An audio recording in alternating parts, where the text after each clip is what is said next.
Welcome to Sonipat connect. सबसे पहले आप लोगों से रिक्वेस्ट है, हमारे चैनल को सब्सक्राइब करने का कार्य जरूर करें और उत्तर प्रदेश के किस इलाके से आप इस वीडियो को देख रहे हैं कमेंट बॉक्स में अपने जिले का नाम लिखने का कार्य जरूर करें।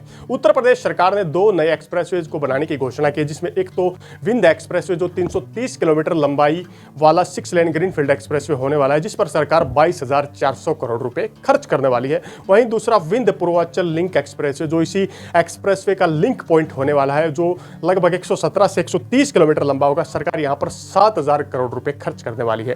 इन दोनों एक्सप्रेसवे से उत्तर प्रदेश राज्य को मेगा फायदा मिलता हुआ नजर आने वाला है। चलिए आज की वीडियो में उत्तर प्रदेश के सबसे बड़े मेगा डेवलपमेंट 8वें एक्सप्रेसवे प्रोजेक्ट को बारीकी से जानने का कार्य करते हैं कि किस प्रकार यह प्रोजेक्ट उत्तर प्रदेश को मेगा फायदा देने का कार्य करने वाले हैं।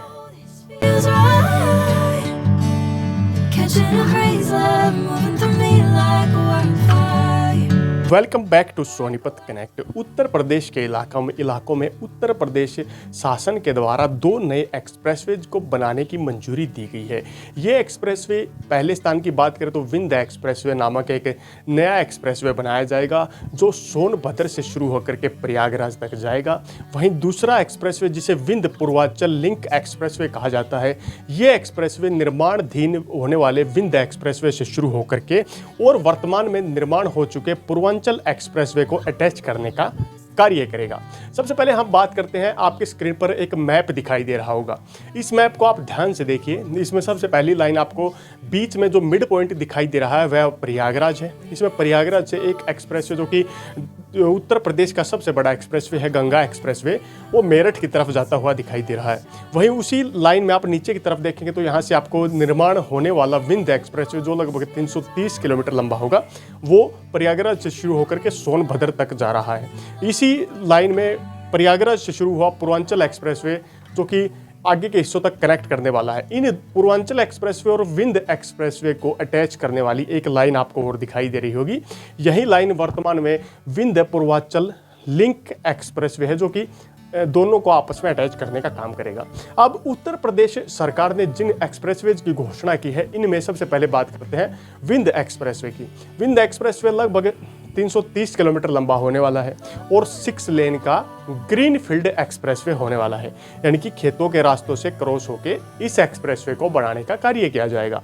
प्रारंभ की बात करें तो विंध्य एक्सप्रेसवे गंगा एक्सप्रेसवे प्रयागराज के नज़दीक से सोराव तहसील के इलाकों से शुरू होने वाला है और यह अंतिम पॉइंट यानी कि 330 किलोमीटर यहाँ से क्रॉस करता हुआ सोनभद्र तक जाएगा।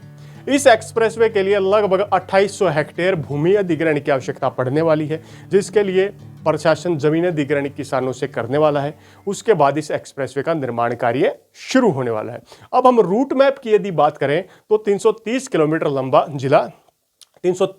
लंबा एक्सप्रेसवे लगभग 6 जिलों को प्रमुखता से क्रॉस करने का काम करेगा।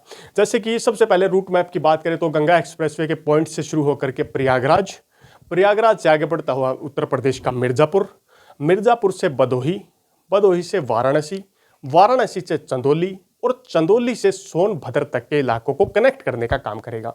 विंध्य एक्सप्रेसवे पर अनुमानित 22,400 करोड़ रुपए सरकार खर्च करने वाली है। यह 330 किलोमीटर लंबा एक्सप्रेसवे बात करें तो 8वां एक्सप्रेसवे होने वाला है उत्तर प्रदेश का, जो कि बड़े हाईवेज में काउंट होता है।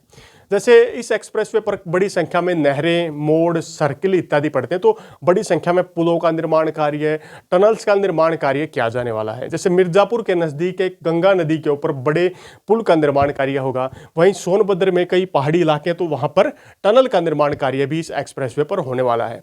कनेक्टिविटी की बात करें तो इस एक्सप्रेसवे के माध्यम से मध्य प्रदेश के रीवा, सतना जैसे जिलों से डायरेक्ट कनेक्टिविटी, झारखंड, बिहार और उत्तर प्रदेश के जिलों से कनेक्टिविटी और साथ में दिल्ली तक की डायरेक्ट कनेक्टिविटी यहाँ पर रहने वाली है। जैसे ये एक्सप्रेसवे गंगा एक्सप्रेसवे से कनेक्ट हो गया, पूर्वांचल एक्सप्रेसवे से कनेक्ट हो गया, तो डायरेक्ट कई जिलों से इस एक्सप्रेसवे की कनेक्टिविटी रहने वाली है।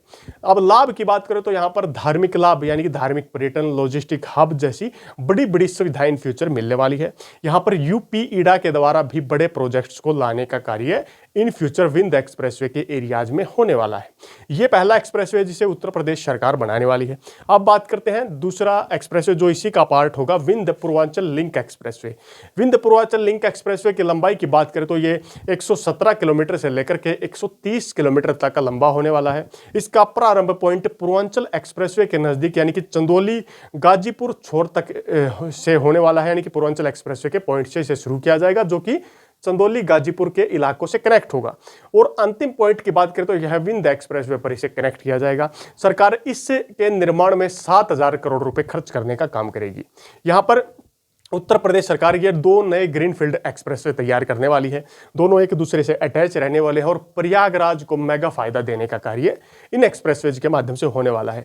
आपकी अपनी क्या राय है इन दोनों एक्सप्रेसवेज को लेकर? क्या आप भी उत्तर प्रदेश के किसी इलाकों से यानी कि प्रयागराज, मिर्जापुर, भदोही, वाराणसी, चंदौली, सोनभद्र और गाजीपुर जैसे छोर से कनेक्ट यदि वास्ता रखते हैं तो कमेंट बॉक्स में अपने जिले का नाम लिखने का काम जरूर करें। आपकी क्या राय है? क्या ये मेगा परियोजना उत्तर प्रदेश के लिए देने का काम करेगी? कमेंट बॉक्स में अपनी राय और प्रतिक्रिया देने का कार्य जरूर करें।